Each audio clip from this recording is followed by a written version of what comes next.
ప్రియ దివ్యవాణి ప్రేక్షకులారా, మరి ఈనాడు ప్రత్యేకముగా నల్గొండ పీఠమునకు మహాకాపరిగా దైవుని యొక్క ఆశీర్వాదమును పొందుతూ ఎన్నికైనటువంటి గురుశ్రీ కరణం థమన్ కుమార్ గారిని ఈనాడు మనము ముచ్చటించబోతున్నాం.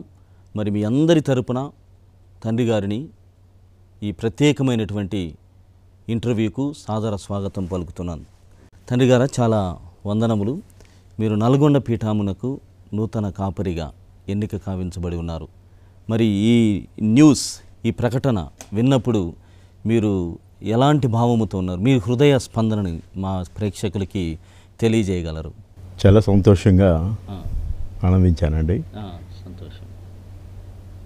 నేను యాక్చువల్గా సెలవులకు వచ్చాను జర్మనీ నుండి. వాళ్ళు మా జర్మన్ గెస్టులతో ఇండియా అంతా దర్శిస్తున్నాం.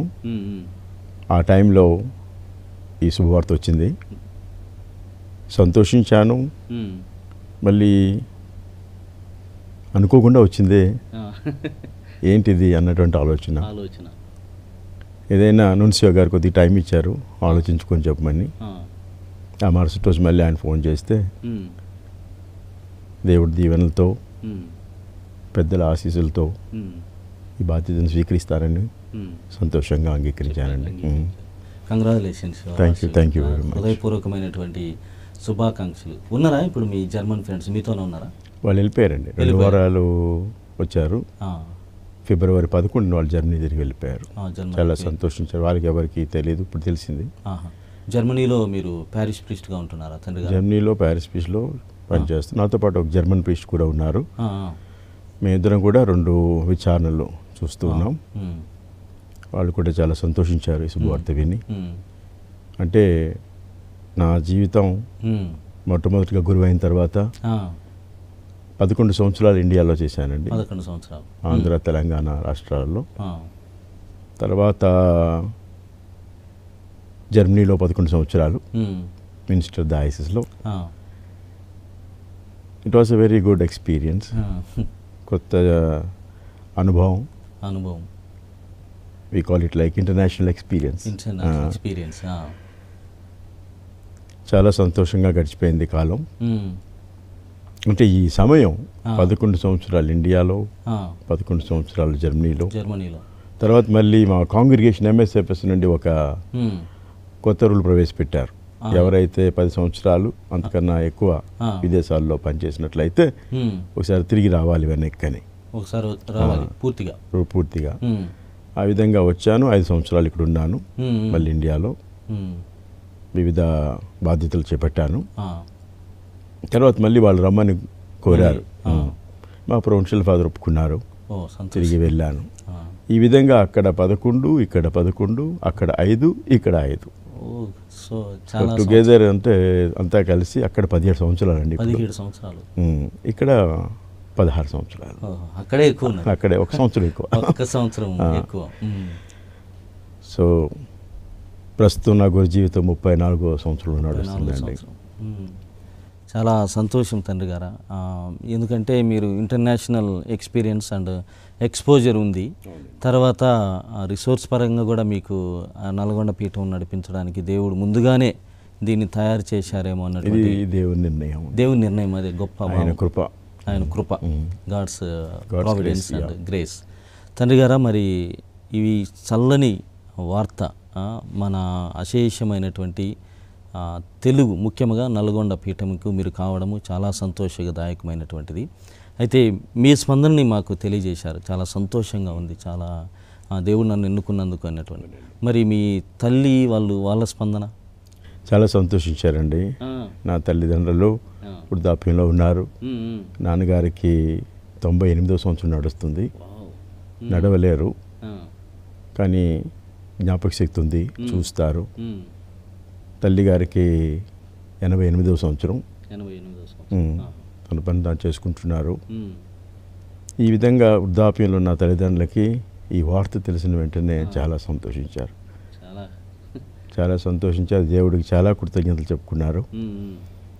ఇప్పుడు వాళ్ళని నల్గొండ తీసుకురావడానికి ప్రయత్నాలు జరుగుతున్నాయి. తీసుకురండి మేడం, బాగుంటుంది. వాళ్ళ దేవుని ఆశీర్వాదాలు, ఈ దీవెన కోసమే భగవంతుడు ఇంకా వాళ్ళని ఉంచాడు అనిపిస్తుంది. అంతే అంతే, నిజంగా చాలా సంతోషం. కుటుంబ సభ్యులందరూ కూడా చాలా సంతోషించారు. తండ్రి గారు మీ సొంత ఊరు? మా సొంత ఊరు విజయనగరం అండి. Vizianagaram, arch diocese Visakhapatnam. Visakhapatnam arch diocese. So అదంతా ఒక పెద్ద కుటుంబమే, 8 మంది. అంత ఉమ్మడి కుటుంబం? ఉమ్మడి కుటుంబం.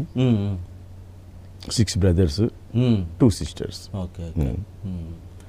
అయితే మీ మొన్న ఈ మధ్యలోనే వైజాగ్ వెళ్ళినప్పుడు మిమ్మల్ని చూసి మరో వ్యక్తిని చూసి కన్ఫ్యూజ్ అయ్యారు చాలామంది. అవునండి. మీ బ్రదరా? మా బ్రదర్, ట్విన్ బ్రదర్, కవల పిల్లలు. ఆయనకి నాకు 5 నిమిషాలు తేడా. 5 నిమిషాలు తేడా. 5 నిమిషాలు తేడా. మీ అన్నయ్య అవుతాడు. అన్నయ్య కన్ఫ్యూజ్ అయ్యారు చాలామంది. కన్ఫ్యూజన్ ఎప్పుడు జరుగుతున్నదే, ఎక్కడికి వెళ్తే అక్కడ. మొన్న విశాఖపట్నంలో జరిగిన పండుగ సందర్భంగా అక్కడ భోజనానికి వెళ్ళినప్పుడు ఆయన ఒక్కడు వెళ్ళాడు. ఫాదర్స్ అందరూ బిషప్ గారు వచ్చారు అని చెప్పి ఆయన కంగ్రాచులేషన్స్ చెప్పడం. ఇది జీవితంలో అక్కడ అన్నయ్య ఎలా ఫీల్ అయ్యాడు? I'm not the one, my brother. Anyway, it is a very nice feeling for him also. అదే జర్మనీ అప్పుడప్పుడు వచ్చినప్పుడు కూడా ఇదే కన్ఫ్యూజన్. అందరూ నేను అనుకొని వాడిని అనుకొని నన్ను విష్ చేయడం. It was nice feeling. Nice, great your lordship. అయితే మరొక మీకు గురువు కావడానికి మీకు ప్రేరణ, యువర్ వొకేషన్స్? మొదటి నుంచి కూడా మా MSFS ఫాదర్స్ అండి మా విచారణలో పనిచేశారు విజయనగరం. మేము రెగ్యులర్గా గుడికి వెళ్ళేవాళ్ళం, పూజ సహాయం చేసేవాళ్ళం. అప్పుడు MSFS గురువులు మమ్మల్ని ప్రోత్సహించేవాళ్ళు. మీరేమవుతారు 10th క్లాస్ అయిపోయిన తర్వాత ముందు నుండి అడుగుతూ ఉంటే మేము గురువులు అవుతాం అని చెప్పి ఆ విధంగా చేరడం జరిగింది. దానికి గాను మా నాన్నగారు తమ్ముడు కారణం జోజ్బాబు గారు, వీజీ అండి, గుర్తున్నారా? అప్పుడు ఓకే, వీజీ వికర్ జనరల్ అండి, చనిపోయారు. నాన్నగారు తమ్ముడు. ఆయన ప్రోత్సాహం కూడా, ప్రార్థన అన్నీ చాలా ఉపయోగపడ్డాయి. ఈ విధంగా వొకేషన్ తీసుకోవడం జరిగింది. MSFSలో చేరాను. మొట్టమొదటిగా నిడదవోలు ప్రయాణం. అదే మొట్టమొదటిసారి ఇల్లు వదిలి వెళ్ళడం. ఎక్కడ బోర్డింగ్ ఎక్స్పీరియన్స్ లేదు. Direct home to seminary. It was good, but good friends are there and everybody was good. అందరూ బాగున్నారు, బాగా సహాయ సహకారాలు అందించారు.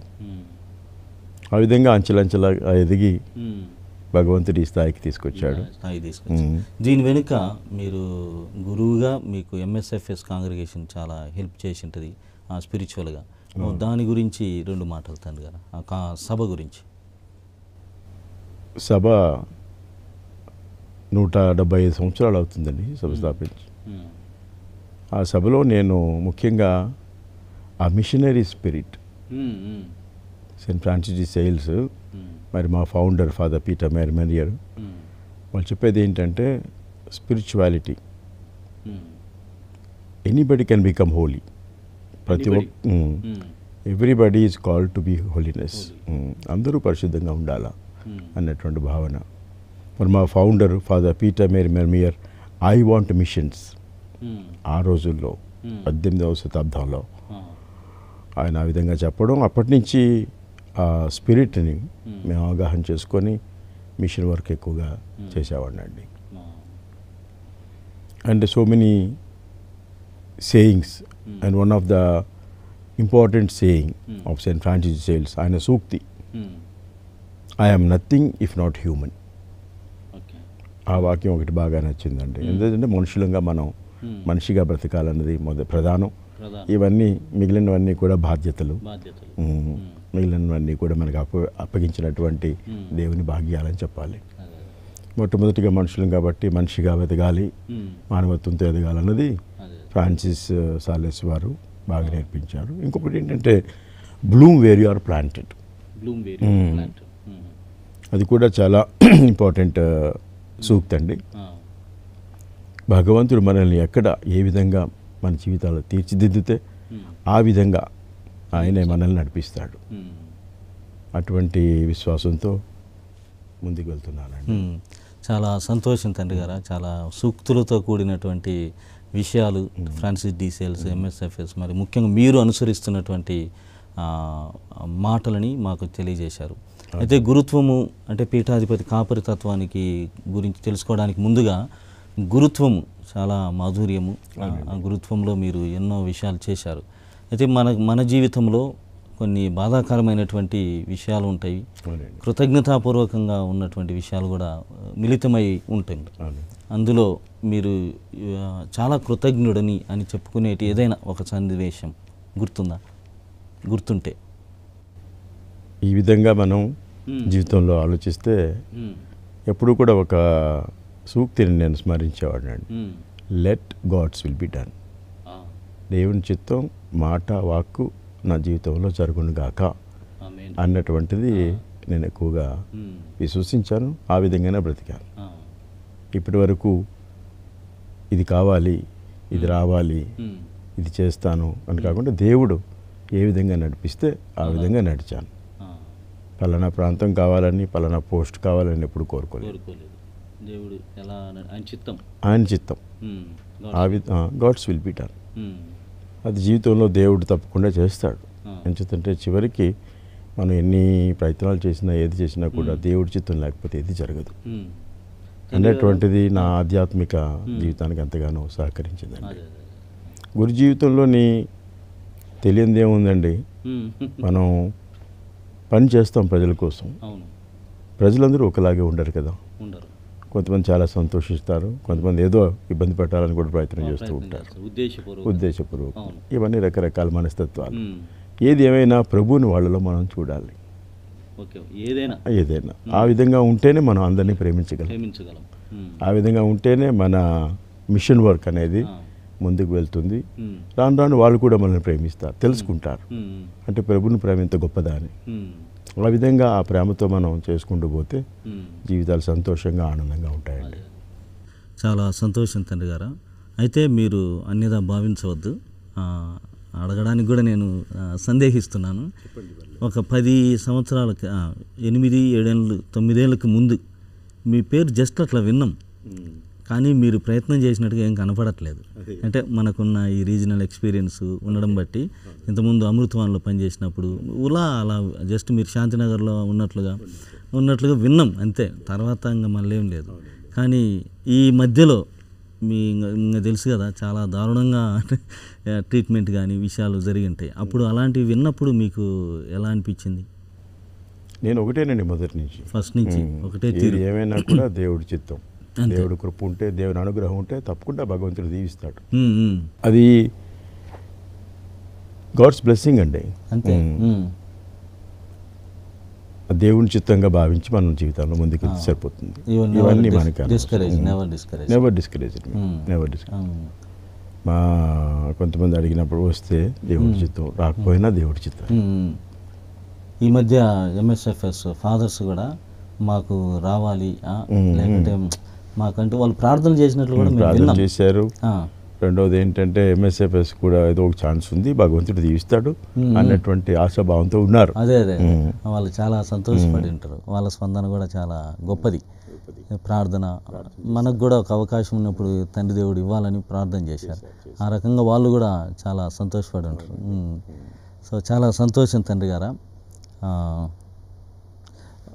చివరిగా చిన్నది, ఇప్పుడు ఎక్కువగా గతంలో కూడా మీరు గమనించినట్లయితే ఎక్కువ మేత్రాసన గురువులు బిషప్లు అయ్యేవాళ్ళు, మేత్రాసన గురువులు.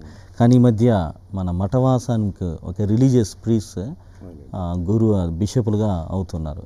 దీన్ని మీరు ఎలా చూస్తారు? జస్ట్ మన ప్రేక్షకుల కోసం మాత్రమే. ఇదంతా దేవుడి ప్రణాళిక అండి. గురువుగా ఉంటే గురువులు అందులో మనకు వేరియేషన్ చూడకుండా అది గురువే. డయాసిషన్ గురువు అయినా, రిలీజియస్ గురువు అయినా, భగవంతుడి దృష్టిలో, పెద్దల దృష్టిలో గురువే. అంచేత ఇది ఎవరు వస్తున్నారు, ఎవరిని దీవిస్తున్నాడు అన్నది అది భగవంతుని యొక్క ప్రణాళిక అంతే అని నేను అనుకుంటాను. చాలా సంతోషం తండ్రి గారా. సో మనకు దివ్యవాణి టీవీ ఛానల్ 7 సంవత్సరాల క్రితం మన తండ్రి గారు, బిషప్ గారు అందరి తర్వాత టీసీబీసీ బ్రెయిన్ చైల్డ్ అని చెప్తారు. టీసీబీసీ వాళ్ళు ఇట్ ఈస్ ఇనిషియేటివ్ ఆఫ్ టీసీబీసీ వాళ్ళు మొదలుపెట్టినటువంటి పవిత్రమైనటువంటి మహావేదిక దివ్యవాణి టీవీ ఛానల్, ఇప్పుడు నవీన కాలానికి తగ్గట్టుగా.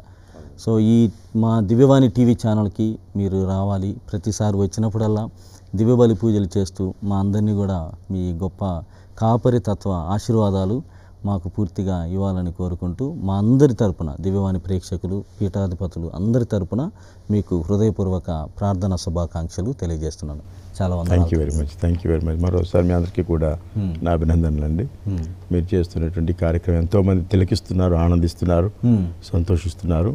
అందులో గాను మీకు మరి మీ సభ్యులందరికీ కూడా నా హృదయపూర్వక ధన్యవాదాలు.